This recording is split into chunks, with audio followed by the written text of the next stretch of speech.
Vous êtes toujours sur France 24, bienvenue si vous nous rejoignez. Il est 21 h à Paris, à la une de l'actualité. Hommage national aux policiers tués jeudi dernier lors de l'attentat sur les Champs-Élysées.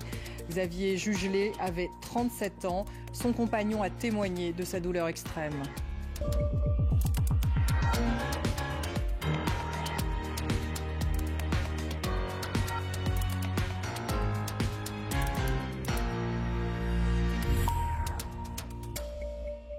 On commence ce journal avec cet hommage national aux policiers tués jeudi dernier lors de l'attentat sur les Champs-Élysées.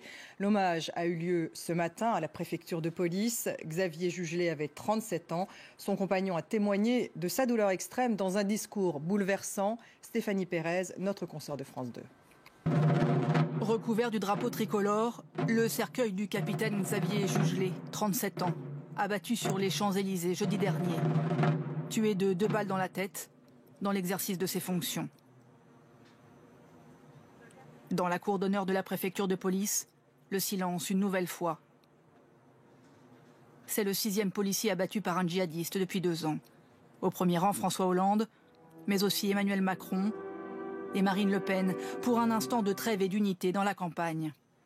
Un hommage qui commence par un très émouvant appel à la dignité lancé par le compagnon de Xavier Jugelé. Je souffre sans haine, dit-il. Cette haine, Xavier, je ne l'ai pas parce qu'elle ne te ressemble pas.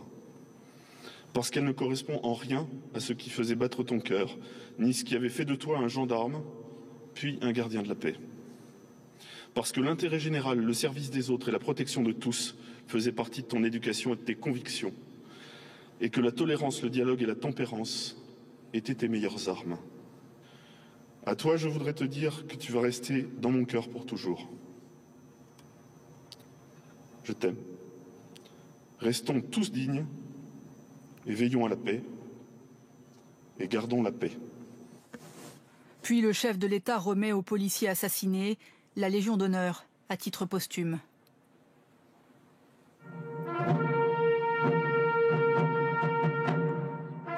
Avant de s'exprimer pour rendre hommage à ce policier et à ses collègues, ces héros du quotidien comme il les nomme, mais aussi pour délivrer un message politique entre les 2 tours de la présidentielle.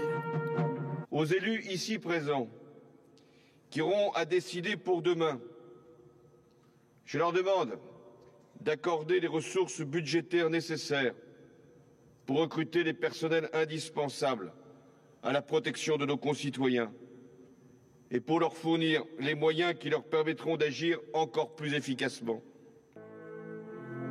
Au son de la marche funèbre de Chopin, le chagrin des policiers et pour la France, un défi sécuritaire qui reste à relever.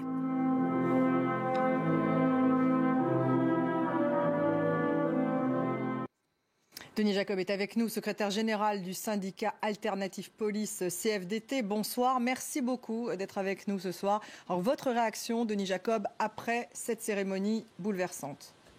Oui, bonsoir. Écoutez, beaucoup d'émotions, beaucoup de tristesse, bien évidemment.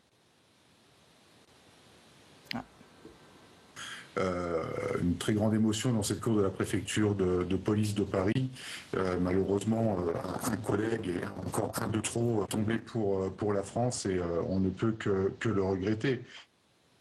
François Hollande avait... mais je voudrais exprimer aussi ce soir... pardon, on vous entend pas très bien, donc allez-y. Vous m'entendez? Oui, là je vous entends, allez-y. Est-ce que vous m'entendez? Oui, là je vous entends, allez-y, Denis Jacob. Oui, je voulais exprimer aussi ce soir ma très grande colère, puisque je viens d'apprendre que des propos homophobes à l'encontre de Xavier ont été proférés sur les réseaux sociaux. Et je crois savoir que le ministre de l'Intérieur a déjà déposé plainte et a demandé à la justice de faire toute la lumière sur cette affaire. François Hollande avait prévu 9000 postes de policiers supplémentaires d'ici à la fin de l'année.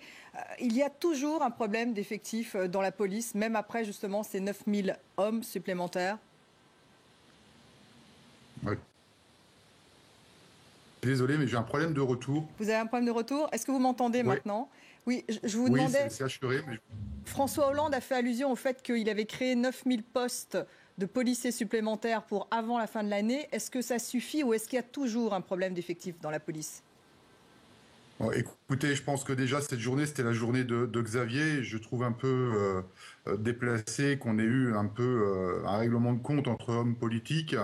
Je pense que ce n'était pas le lieu ni le moment, mais il est vrai qu'il y a eu une augmentation d'effectifs dans la police nationale ces 5 dernières années. Ça ne suffit pas, il y en faut encore, bien évidemment, mais il faut aussi se pencher sur la réorganisation des structures et la redéfinition des missions.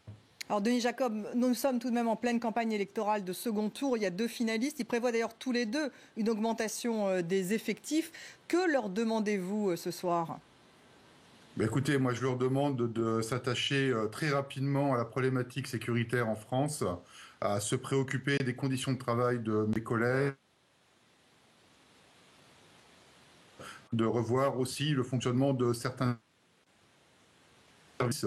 La police nationale fonctionne bien, les policiers travaillent bien, mais il y a des choses quand même à améliorer. Et là où il y a l'urgence, c'est d'améliorer notamment les matériels et les équipements de ce qu'on appelle la police d'urgence, les primo-intervenants qui aujourd'hui n'ont pas tous les moyens pour bien travailler. Vous avez des exemples très concrets, comme par exemple encore des véhicules qui comptabilisent 200 km au compteur et qui ne devraient plus rouler.